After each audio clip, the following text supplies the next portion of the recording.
What's going on, guys? This is Rob, and I wanted to make a video explaining the character of Cable. Something first, though. Somebody asked me the question. They were like, "Why don't you script your videos when you do these?" Honestly, because for me, it's just as much of a challenge to see if I can remember to do this all off the top of my head as it is fun to do these things off the top of my head. So I kind of like the idea of not really being scripted. To me, like doing things scripted kind of makes them boring to me. I like the challenge of seeing if I can really recall all this reading, all this comic book knowledge off the top of my head. But again, I want to talk about Cable here. So in Marvel Comics, Cable has a couple different origins. There is the original origin for the character of Nathan, and then there is the modified origin that Marvel offered back in Cable issue number 6, and even actually a couple issues or a couple of stories that came after that, one of which was the Adventures of Cyclops and Phoenix in 1994, 1997. And so going all the way back, really kind of taking an adventure through time and going all the way back to the Stan Lee, Jack Kirby days of Marvel Comics, by and large, Jean was one of the weakest characters who was there. She was always being rescued. She was really incapable.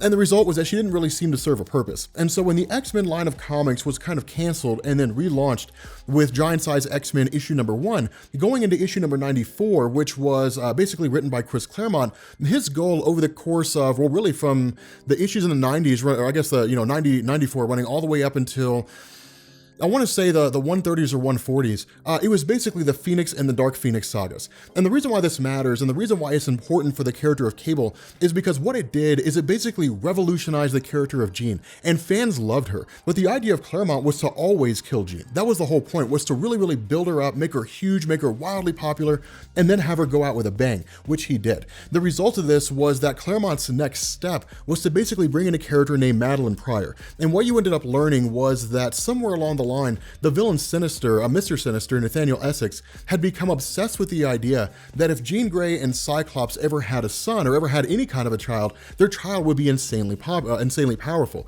And the goal of Sinister was to initiate a coupling between the two and then take the child and raise it as his own. That way he could basically defeat the villain Apocalypse, which made Mr. Sinister into who he was, and then also use it to achieve his own goals and defeat the X-Men and so on and so forth. And so the result of this is that the Madeline Pryor clone of Jean Grey was sent forward into the world after Jean had died and then discovered Cyclops. And Cyclops, who had abandoned the X-Men after the death of Jean, saw Madeline Pryor, and while he knew it wasn't really Jean, ultimately he ended up just kind of getting with her, and the two of them had a child. Now this coincided with the launch of what Marvel called the X Factor comics. This was basically the original Stan Lee and Jack Kirby X-Men being reformed under a different name. And so what ended up happening is because Jean was so incredibly popular from the Marvel Comics fan base, Marvel brought her back. But the idea was that she had to be exonerated for the crimes she committed during the Phoenix and Dark Phoenix sagas when she had like destroyed a star and killed billions of people on a planet. And so what Marvel did is they sort of came up with this ad hoc explanation. And what they said was that the Jean Grey as the Phoenix wasn't actually Jean. Instead, that version of Jean was recovering in the bottom of Jamaica Bay, and the Phoenix had impersonated her. So the X-Men found the real Jean Grey, she returned, Cyclops abandoned Madeline Pryor and went back to the original Jean, and they formed the X Factor team. But the reason why this is important is because during the time when Cyclops and Madeline were together, they had a son, and the son was named Nathan. Now, the way this whole thing worked out was that you had the villain Apocalypse who realized what it was that Sinister wanted to do.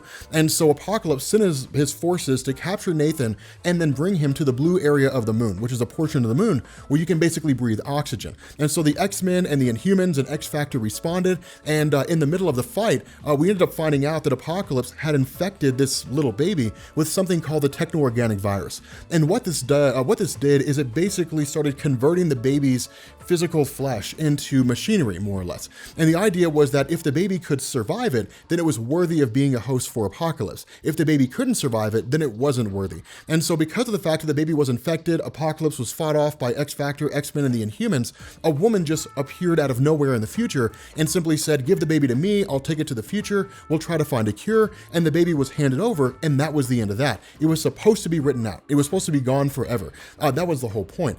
The idea behind this, though, was that around that time, I would say probably going all the way back to the early 1980s, Marvel had launched New Mutants. And New Mutants was basically designed to be a replacement for the X-Men team, with Charles Xavier believing they had died. And the New Mutants were hugely popular at the time. And so what we ended up doing was we basically picked up with the launch of the New Mutants title, but as time progressed, you had Chris Claremont, who wrote it for about the first 49 issues or so, I think. And then you had Louise Simonson, who took over between issues 50 to 85, roughly. She was editor for it towards the end of her run. And then you had Rob Liefeld, who came on as writer, and then he picked up with issue number 86.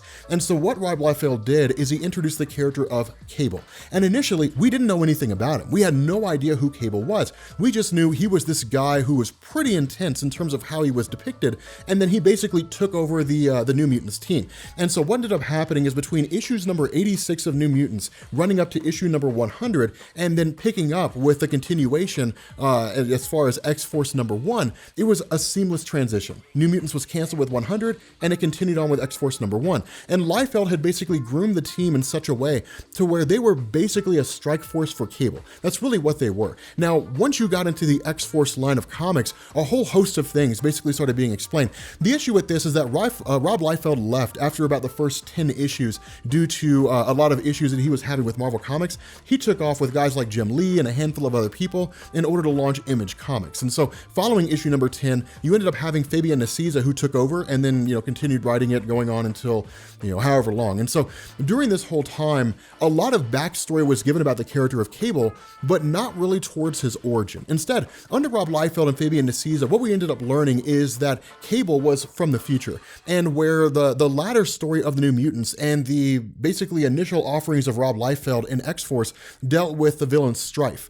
We really didn't know a whole lot about him, but we did know that Cable and Stryfe had basically been battling all throughout time, that they both came from the future, they've been following each other, they've been chasing around and different things like that and engaging in different skirmishes.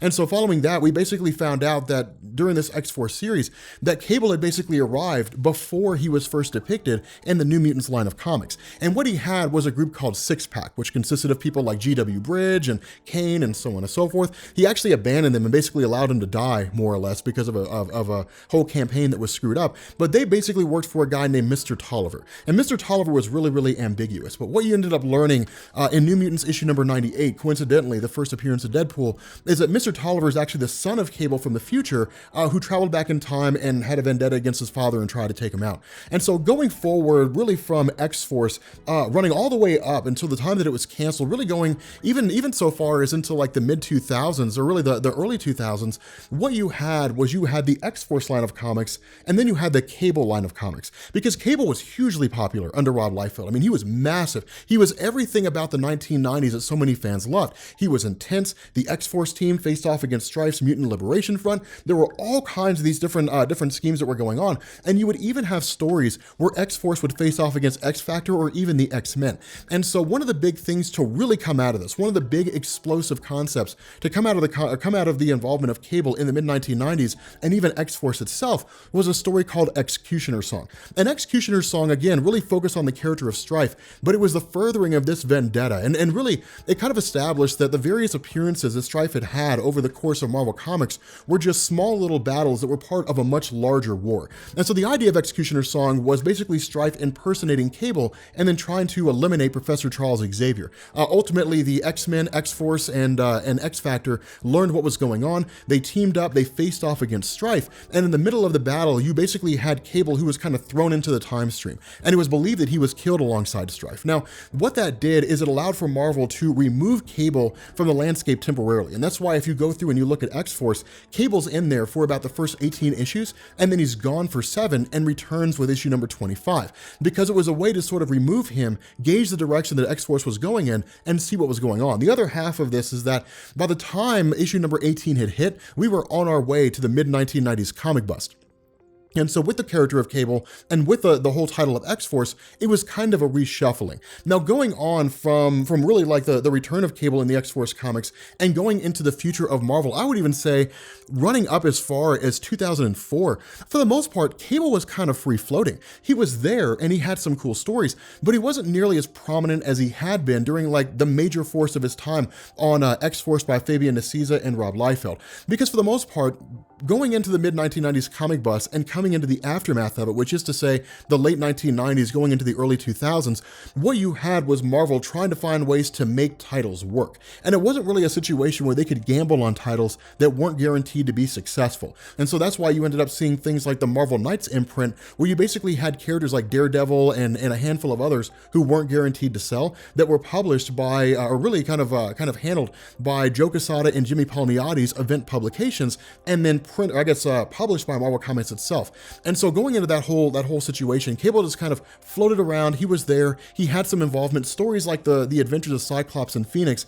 helped to flesh out his origin, basically saying that the interim gap between him as a baby being sent to the future and when he first appeared followed the format that when he arrived in the future, that he was basically cloned. And the whole idea behind this was that there was no guarantee that Nathan being infected with a techno-organic virus would basically allow him to survive. And so the clone was created in case Nathan died. The issue with this was that the villain Apocalypse had basically ruled the world 4,000 years in the future.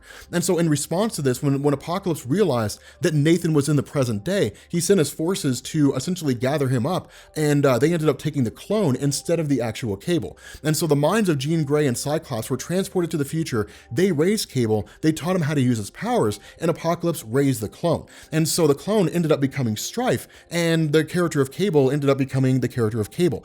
With regards to a solo series in the 1990s, and there were a lot of people who took part in it, but with regards to a solo series in the 1990s, where you had Cable Volume 1, you had Soldier X, you had things like Ascani-san, the series that featured him, what ended up happening is a lot of this focused on the war between Cable and Stryfe. That you had the New Canaanites, you had the Clan Chosen, you had Cable's forces versus Stryfe's forces, that you kind of had this ongoing battle between the two, even after Apocalypse had been defeated. And that's one of the reasons why Stryfe had jumped back in time. Cable would follow him, Cable would go back further, Stryfe would follow him. They would just kind of take pot shots, and it was very much a kind of time manipulating guerrilla war that was going on between the two. And so again, going into the early 2000s, Cable was a character who was really reminiscent of a bygone era in Marvel. And the reason why I say this is because in the early 2000s, around 2001, running up to 2004, you had a kind of branding initiative called X-Men Reload. And what this was designed to do is it was really spearheaded by the departure of Grant Morrison, X-Men being taken up by Chuck Austin,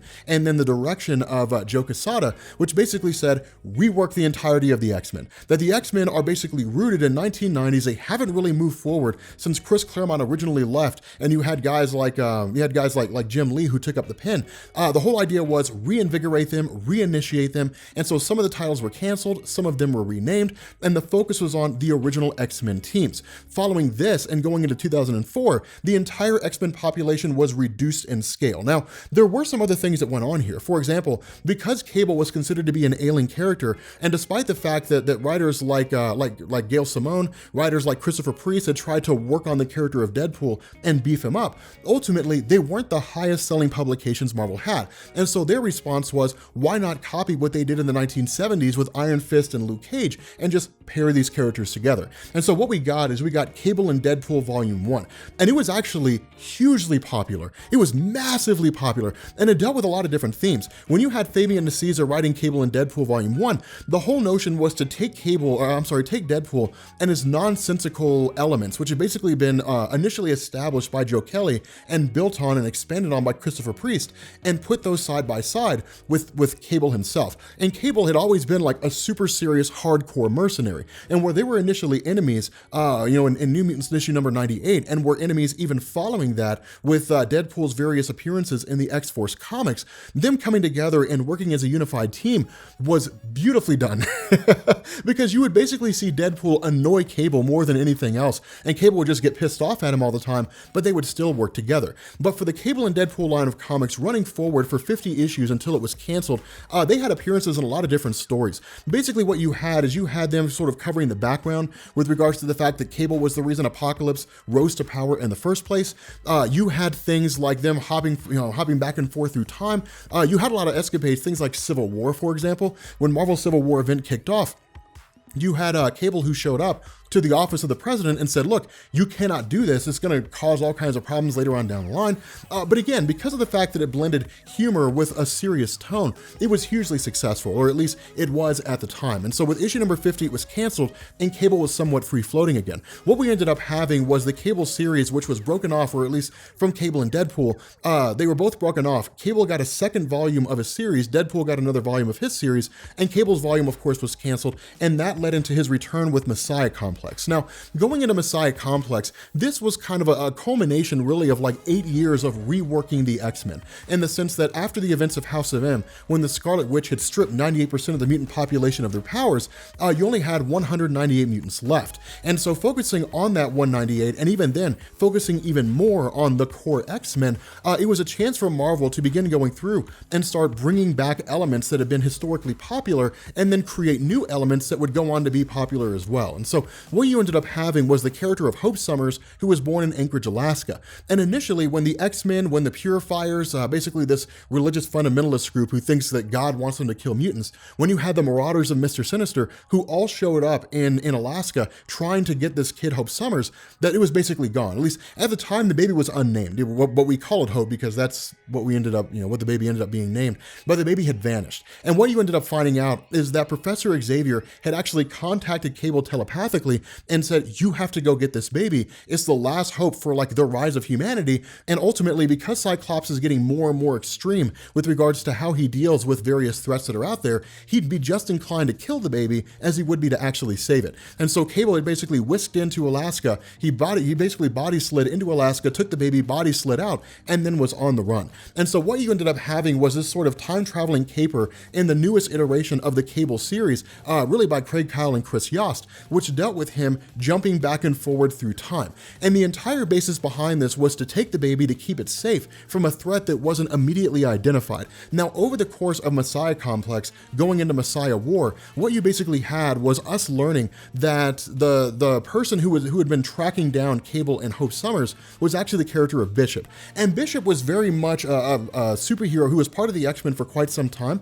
but his past was very ambiguous. We knew he came from a history that was much like Days of Future Past, or came from a future that was much like Days of Future Past, but unlike the Days of Future Past when the Sentinels had just conquered everything and that was the end of that, what you had was an event called the Summers Rebellion. And the Summers Rebellion basically was a coming together of humans and mutants to cast off the Sentinel threat. After that, there was still kind of a tenuous relationship, but mutants were allowed to police themselves by way of something called the Xavier Security Enforcers. And so where Bishop had come from that future, we didn't really know what caused it. We largely assumed it was an assassination or something along those lines, but what Messiah Complex and Messiah War did is it consolidated all those themes down and said, at some point along the line, Hope Summers is going to initiate something called the 6-Second War. And what's going to happen in this war is she's going to annihilate 1 million humans in 6 seconds. And when that happens, it's going to jumpstart basically Days of Future Past, and it's going to lead to Bishop's timeline. And so Bishop's idea was kill Hope Summers. And that was the whole point. It was jumping back and forth. It was basically Cable and Hope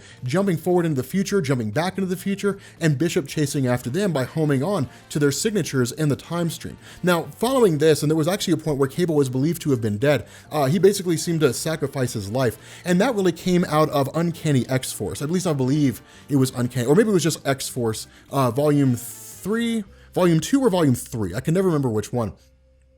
And the whole idea here was that because Cable had taken the baby and jumped into the future, Cyclops had responded by reforming X-Force with Wolverine at the helm. And so because X-Force, as it was reformed by Wolverine, was again a kind of Black Ops Strike Force team, their job was to find Cable. And so what ended up happening is they jumped all the way in, managed to really track him down. That goes into the battle between like Cable, the returned Stryfe, Apocalypse, the X-Men, or I guess X-Force, that kind of a thing. And Cable basically opens a portal to allow them to bring Hope Summers back to the modern day, but dies in the process when his whole, techno-organic virus runs over him, just because of the fact that for Cable, he has to use his telepathy and telekinesis to keep the virus at bay. And so because of this, when the virus overrides his body, he basically ends up dying, and Cable's written out. Now, Cable eventually comes back, and this was really part of a pretty significant event that was called, I believe it was called Avengers X Sanction. I'm pretty sure that's when he returned. And the whole basis behind this was that you essentially had like Second Coming, and you had Hope Summers, who was traveling around the world and basically waking up the powers of various mutants. And it was a way for Marvel to kind of give her her own team. It was called Generation Hope, but it was a way for Marvel to give her own team and sort of shuffle the pieces around and kind of launch a more modern version of the New Mutants. And so with that in mind, what we ended up having was Cable traveling back to the modern day after realizing, or at least gaining information, that somewhere along the line, the Avengers are going to kill Hope Summers. And so when he jumps back to the modern day, he basically goes through and like starts crushing the Avengers. I mean, literally takes them on and just starts wrecking them quite readily. Now, ultimately, it leads to him basically contacting the X-Men, meeting back up with Hope Summers, and Hope Summers cures him of the techno-organic virus. And that was something that was done just because of the fact that the techno-organic virus for Cable had just kind of been this bygone element that didn't really seem to matter anymore, because it was a situation that was really more of a hindrance than a help when it came to like the progression of his character. And so what ended up happening here is you had Cable, who had fallen into a coma after he was healed, and then he was basically gone. But during that coma, or I guess he ended up returning, but during that point when he was in a coma, he spoke directly with Cyclops. And this is one of the things that kicks off Avengers versus X-Men, because while he's talking with Cyclops, what he basically says is, from the future that Cable comes from, Hope Summers becomes wildly important. She basically leads, like, has the potential to lead like a new kind of utopian era of mutants. And so Cyclops has to do whatever it takes in order to keep her safe. And that's the reason why when you read Avengers versus X-Men, the whole conflict kicks off, because Cyclops is operating under information given to him by Cable that Hope Summers has to be kept safe under any possible circumstance. Now, from here going forward into really like the I would say probably going into like the Secret Wars landscape, because Marvel was really kind of winding down from Avengers versus X-Men, while you did have Cable, who appeared a couple more times, like in the Deadpool miniseries Split Second, while you had like those situations that kind of transpired for him, by and large, Cable began to take somewhat of a back seat again. And it wasn't really until the second volume of Uncanny Avengers that he popped back up. And the reason why was because following the events of Avengers versus X-Men, because the conflict had been so intense, and because the possibility existed that either the Avengers could have wiped out the X-Men or the X-Men could have wiped out the Avengers, that Captain America kind of split the difference and said, well, let's create an Avengers Unity Squad. And so what this will do is it'll take X-Men and it'll take Avengers and it'll put them on a singular team, hence the name Uncanny Avengers. It borrows the Uncanny X-Men combined with the Avengers title, puts them together, and thus we have that team. And so where the first volume of Uncanny Avengers didn't really feature Cable at all, the second volume did. And that really kicked off an all new, all different Marvel, which was a Cable-led team. And much like the kind of situation we expected when it came with him, he was basically leading under the idea that like the future was dire and, or at least he was part of it, and the future was dire and terrible things were going to happen and so on and so forth. But again, that's kind of where Cable resides at the moment. To be honest, I'm not 100% sure what's going on with him in the here and now. Honestly, I'm not that caught up with Marvel yet, so I guess, maybe I should have researched that portion before this video, but with everything that we've explained, I think we've done a pretty good job.